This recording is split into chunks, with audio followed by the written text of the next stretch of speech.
Ciao Calcio Lovers, Week 27 sees Juve lead the league by 18 points, while both the Milanese win and Roma burns down the house. In European play, all the underdogs take home victories, and I'm going to tell you why. My name is Graziano, you are watching the Italian Soccer Addict broadcast, and you are where you need to be to get your calcio fix. Andiamo!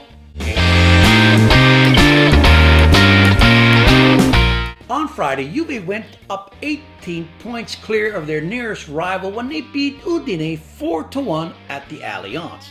Moise Kean, Juve's newest wonder kid, got 2 goals, a tap in from a cross in the 11th and a toe poke in the 39th. Emre Can added a penalty kick when Kean was brought down in the box in the 67th, and Matt Tweety finished the scoring with a header in the 71st. Kevin Lasagna denied Juve the clean sheet with his goal. To date, Juve have only 3 ties on the season to lead all teams in Europe's Big 5 leagues. At the San Paolo, second place Napoli were held to their 3rd draw out of the last 5 games, 1-1 with Sassuolo. Berardi gave the Emiliani the lead in the 52nd, and what looked like a sure loss for the Partenopei was salvaged by a late Insigne goal in the 82nd. With this tie, Napoli are only now 6 points up on Milan for 2nd place. At Chievo, Milan held on to their 3rd spot, beating the Donkeys 2-1. Biglia started it with a fantastic free kick curler over the wall in the 31st. Hitamai got it back for Chievo with a header in the 42nd, only to have Piontek get the winner in the 57th, toe poking home the victory. Piontek now has 19 goals on the year and is tied with Ronaldo. Milan has not lost a game since December 22nd, having 11 victories with only 2 ties. At the Miazza, Inter also got a victory, beating Spal 2-0 with goals from Politano in the 67th and Gagliardini in the 77th. Stripped captain Icardi still refuses to practice or play till he's reinstated as the captain. There's probably more chance of him and Wanda breaking up than there is of him ever getting the captaincy back again.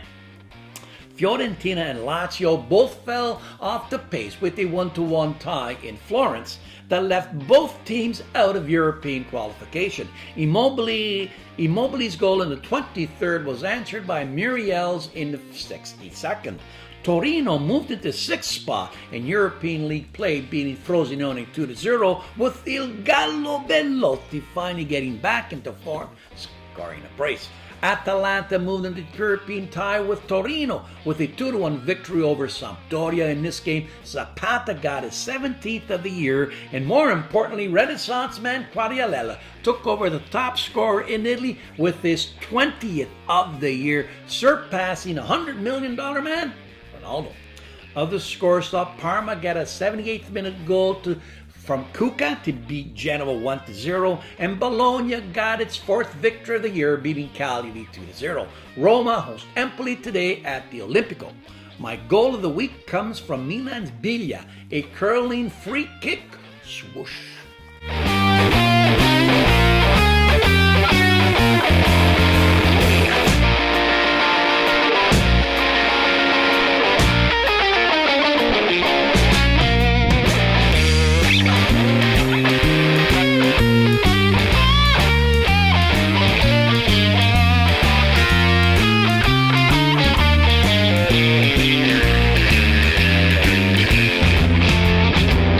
Oh, the Roman runes. After Roma lost back-to-back games by 3 scores, 3-0 to Lazio in the derby, and 3-1 to Porto, eliminating them from Champions League play, the Roman hierarchy stepped up and cleaned house.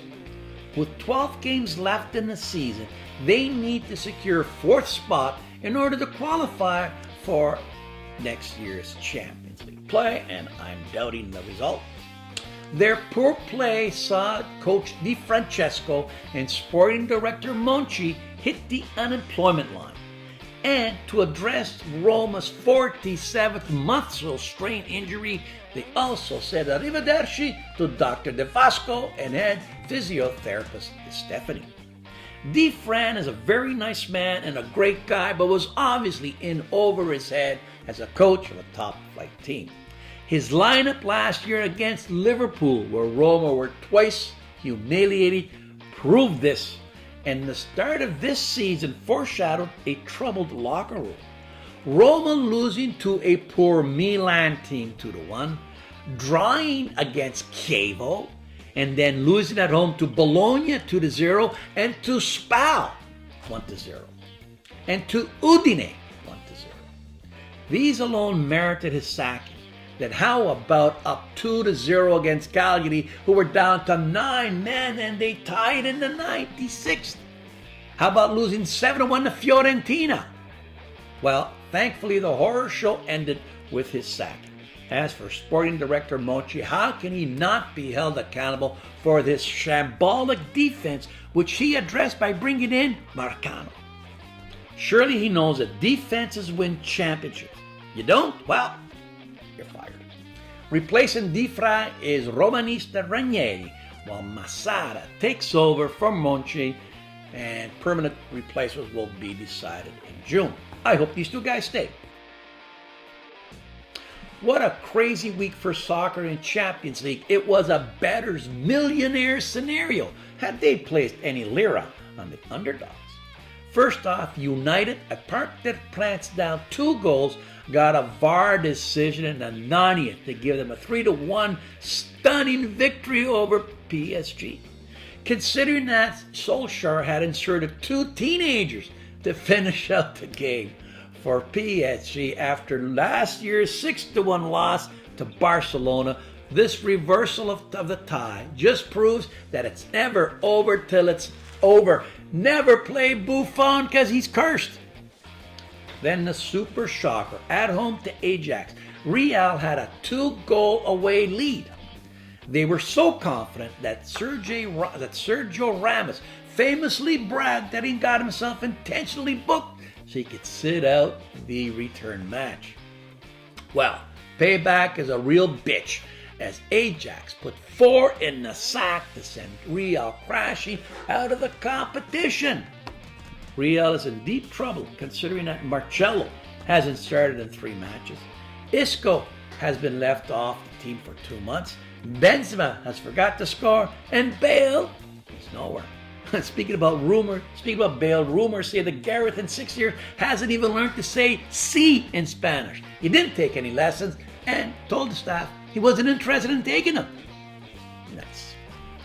Looking ahead to this week's matches, I'm sticking with the underdog trend and predicting that Ronaldo once again takes down Atletico with 2 goals and an assist as Juve get the 3-0 victory to advance. City at home with a 3-2 lead, hold on and advance with a 2-1 victory. Barcelona get a 3-1 win over Lyon, and the toss-up game sees Bayern advance as they play to a 2-2 draw. Did you know that since 2009, Roma, Milan, and Inter have had 10 coaching changes each? Actually, that's a bit of a lie, because Inter have had 12. Did you know that Italy's Francesco Molinari, winner of last year's Masters, has struck again this week, winning the Bale Classic and moved into top 10 ranking? How goody. That's it for this week. Please push that subscribe button, give me the famous Roman thumbs up, and tell your soccer-loving friends where to find the Soccer Addict. Ciao and a presto.